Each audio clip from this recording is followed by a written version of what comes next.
Turmush o'rtog'imni noskilari, dasturxonlari, emallarini har doim shunaqa tortmada organayzerlarda ushlayman.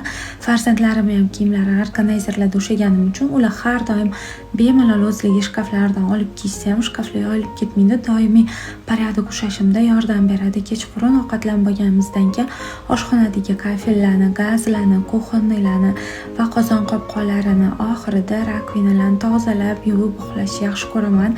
Tefallarimni ham har 2-3 kunda yuvib turaman, chunki ovqat qilganda baribir yog' sachrashi mumkin. Kuxonnilarni ham tez-tez artib turaman. O'shanda ortiqcha kuchli vositalar ishlatishimga hojat bo'lmaydi. Kirlarni ertalab yoki kechqurun yuvaman. Ertalab yuvsam obedda уже qurigan bo'ladi, kechqurun yuvsam ertalabga qurib qoladi.